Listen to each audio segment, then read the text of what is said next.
Vitamin D ప్రధానంగా vitamin D లోపంతోనే మన దేశంలో చాలా మందికి అనారోగ్య సమస్యలతో బాధపడుతున్నారు. 70–90% జనానికి ఈ సూర్యకాంతి విటమిన్ తగ్గిపోయి ఆరోగ్యం పాడవుతోందని నిపుణులంటున్నారు. సూర్యరశ్మి వల్ల ఆరోగ్యం మెరుగవుతుందన్న ఈ మాట అక్షరాలా నిజమని వారు చెప్తారు. ఎందుకంటే మన ఆరోగ్యానికి అవసరమైన డి విటమిన్ అందేది సూర్యకిరణాల నుంచే మరి. ఎండ ద్వారా మన శరీరంలో ఉత్పత్తి అయ్యే డి విటమిన్ శరీర జీవక్రియలకు అవసరమైన పోషకాల్లో ముఖ్య పాత్ర అని తెలిసినా చాలా వరకు దీన్ని నిర్లక్ష్యం చేస్తున్నారు. ఆ ఫలితమే వయసుతో సంబంధం లేకుండా పిల్లల్నించి పెద్దల వరకు అనారోగ్యాలను తెచ్చుకుంటున్నారు. అసలు మన శరీరానికి డి విటమిన్ ఎంతవసరం?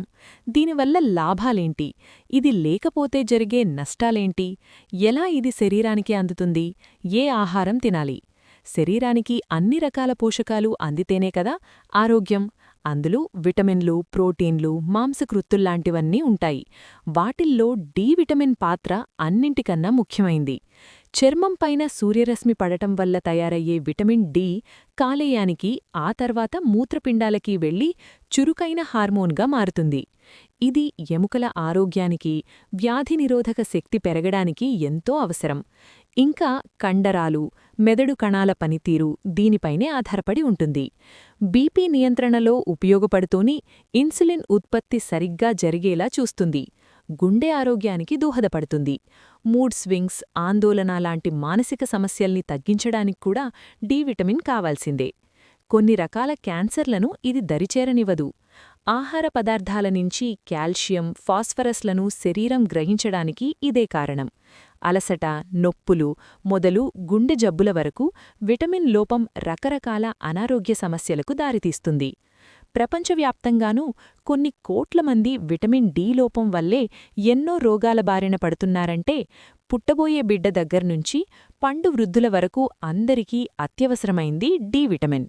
గర్భంతో ఉన్న తల్లికి విటమిన్ డి లోపముంటే పుట్టే పిల్లలకు డి లోపముండే అవకాశముంది. చిన్నారుల ఎముకలు, కండరాలు బలహీనపడి దాని ప్రభావం జీవితకాలముంటుందట.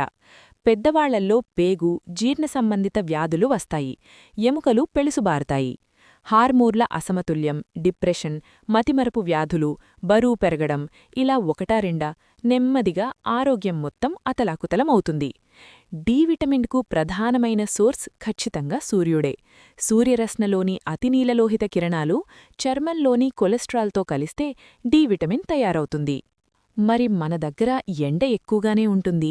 పైగా రోజూ ఏదో ఒక పనిమీద బయట తిరుగుతూనే ఉంటాం కదా. అయినా ఈ విటమిన్ లోపం ఎందుకు వస్తోంది అనుకుంటే, ఎండ నేరుగా మనల్ని తాకకపోవడం వల్లే వస్తోంది. సమస్యంతా ఆరుబయట గడిపేలా పూర్వపు పరిస్థితులు లేవు. ముఖ్యంగా పట్టణాల్లో జీవనశైలి పూర్తిగా మారిపోయింది. ఇప్పటి పరిస్థితులకు తగ్గట్టుగా, అందుకు తగ్గట్టు కొన్ని జాగ్రత్తలు తీసుకుంటే చాలు, శరీరానికి తగినంత డి విటమిన్ అందుతుంది. ప్రొద్దునపూట 9 గంటలలోపు వచ్చే ఎండనించే డి విటమిన్ అందుతుందని అనుకుంటాం కానీ, నిజానికి ఉదయం 10 గంటల నుంచి మధ్యాహ్నం 3 గంటల మధ్య ఇది మనకు పుష్కలంగా లభిస్తుంది. ఈ సమయంలో 15–30 నిమిషాల వరకు ఎండ మన శరీరానికి తగిలితే సరిపోతుంది. ఒంటిని పూర్తిగా కప్పే దుస్తులు వేసుకుంటే మన చర్మానికి సూర్యరశ్మి అస్సలు తగలదు. సన్స్క్రీన్ లోషన్ రాసుకున్న విటమిన్ డి అంతగా తయారవ్వదు. కాబట్టి ఎండకోసం బయటకు వెళ్ళినప్పుడు ఆ విషయాల్ని దృష్టిలో పెట్టుకోవాలి. బస్సుల్లో, కార్లలో వెళ్తున్నప్పుడు, ఇంట్లో కిటికీల నుంచి అద్దాల మీదగా సూర్యరశ్మి ఒంటిమీద పడటం పెద్దగా ఉపయోగపడదన్న సంగతి గుర్తుంచుకోవాలి. హానికర యూవీ కిరణాలను చర్మంలోని వర్ణతికం మెలనిన్ అడ్డుకుంటుంది. అందుకే ముదురు రంగు చర్మం ఉన్నవాళ్లు ఇంకాస్త ఎక్కువసేపు ఎండలో ఉండటం మంచిది. రోజంతా పిల్లల్ని ఇంట్లోనే ఉంచకుండా ఆరుబయట ఆడనివ్వాలి. పెద్దవాళ్లు కూడా వీలు కుదుర్చుకొని మరీ స్నేహితులతో కబుర్లు చెప్పుకుంటూనూ, వాకింగ్ చేస్తూనూ ఎండలో గడపాలి. అసలు ఎంత కావాలి? పసిపిల్లల్నించి వృద్ధుల వరకు ఈ విటమిన్ ఒక్కొక్కరికి ఒక్కోలా అవసరం. ఏడాదిలోపు పిల్లలకు 10 మైక్రోగ్రామ్స్ అంటే 400 IU, ఏడాది నుంచి 70 ఏళ్ల వరకు 15 మైక్రోగ్రామ్స్ అంటే 600 IU, 70 ఏళ్లకు పైబడిన వారికి 20 మైక్రోగ్రామ్స్ అంటే 800 IU చొప్పున రోజూ మన శరీరానికి విటమిన్ డి అందాలి. అప్పుడే శరీరంలోని జీవక్రియలన్నీ సజావుగా సాగుతాయి. కేవలం సూర్యుడి నుంచే విటమిన్ డి వస్తుందా? కొన్ని రకాల ఆహార పదార్థాల నుంచి కూడా విటమిన్ డి లభిస్తుంది. ఎండతో పోలిస్తే అది తక్కువే అయినా ఆ డైట్ని ఫాలో అయితే విటమిన్ లోపాన్ని కొంత తగ్గించుకోవచ్చు. ఒమేగా-3 మాత్రమే కాదు, చేపల్నించి కూడా డి విటమిన్ బాగా అందుతుంది. సాల్మన్, ట్యూనా, సార్డన్స్, మ్యాకరెల్ లాంటి రకరకాల చేపల్లో దీని శాతం ఎక్కువే. కాడ్ఫిష్ నుంచి తీసిన నూనెలో అన్నింటికన్నా సమృద్ధిగా ఉంటుంది.